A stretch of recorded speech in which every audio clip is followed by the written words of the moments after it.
All right, let's just get right into it.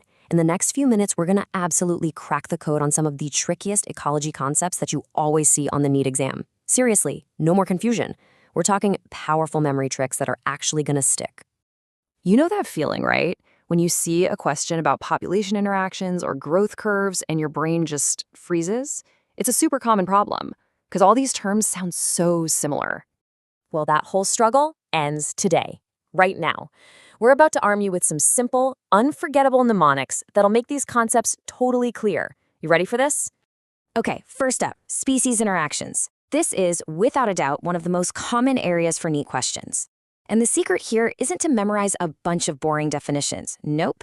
It's all about understanding the signs. A plus for a benefit, a minus for a harm, and a 0 for, well, no effect at all. Look at this table. This makes it so easy. For mutualism, just think mutual benefit, so both species get a plus. Simple. Competition, that's a conflict, so both are getting harmed, they're losing energy and resources. That's a minus for both. For predation and parasitism, it's all about profit for one. One species gets a plus, the other gets a big minus. Commensalism, think of a common man relationship. One species benefits, but the other one just doesn't care. It's unaffected. So that's a plus and a 0. And finally, amensalism. Just think antagonism. One is harmed while the other is completely indifferent. A minus and a 0. See, it's all logical. Next up, we've got population age pyramids. And you can forget trying to read complex data tables. Just visualize the shape.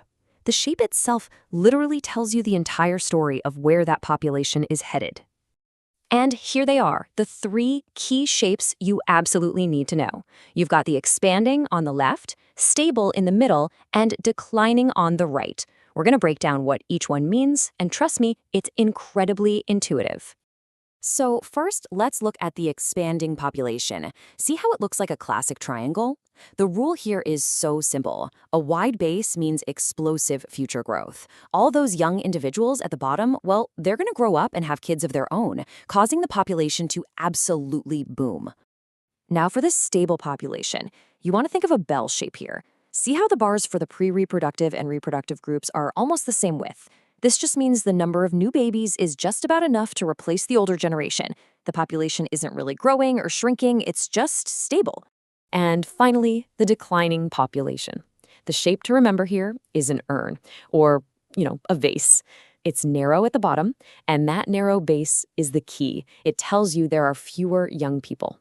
With fewer individuals coming up into their reproductive years, the total population is pretty much guaranteed to shrink over time. All right, let's switch gears and talk about population growth curves. And again, we're going to use a super simple visual trick. Just remember the letters J and S. Each one tells a completely different story about how a population grows. So here's the main difference you need to get.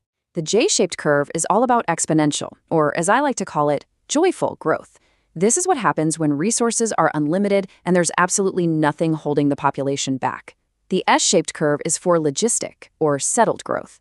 This is the one you see in the real world, where limited resources eventually force the population to level off. Okay, let's look at that J-curve. See how we just shoot straight up? That's your exponential growth. It's really a fantasy scenario where things like food and space are just infinite. The population just keeps doubling and doubling, joyfully, without a single care in the world. And the equation, dn over dt equals rn, reflects that simple, unrestricted growth. But now for the S-curve, the one that actually happens in nature.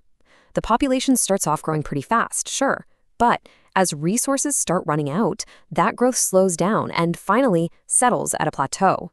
That plateau is the carrying capacity, which we call K. It's the max population the environment can handle. And that's why the equation gets a bit more complex, because it has to account for that environmental limit, K. Awesome. So now that we've got the big concepts down, let's do a quick rapid-fire round on some key survival rules and adaptations. These are classic exam questions, so let's lock them in right now. Gauss's competitive exclusion principle. The mnemonic is right there in the name. Gauss sounds like goes.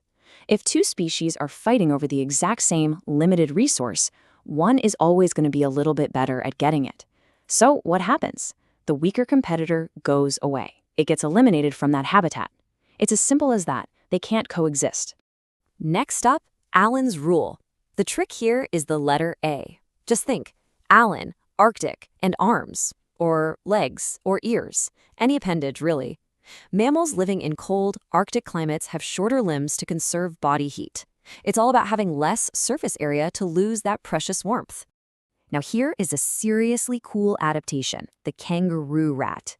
Just think of the word waterless. This little guy is a total master of the desert because it basically never needs to drink water.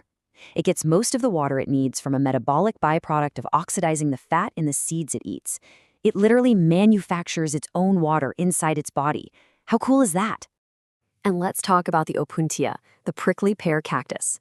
This is a plant that made a brilliant decision to survive. It basically gave up its leaves and modified them into sharp spines. Why? To defend itself, yeah, but more importantly, to stop water loss. So then, how does it make food? The thick, green stem just took over the job of photosynthesis, a perfect desert survival strategy. So, we've blitzed through interactions, age pyramids, growth curves, and some genius survival rules. The real question isn't if you're going to see these on your exam, it's how many of them will pop up. But now, with these mnemonics, you're ready to tackle them head on. So, which one are you going to master first?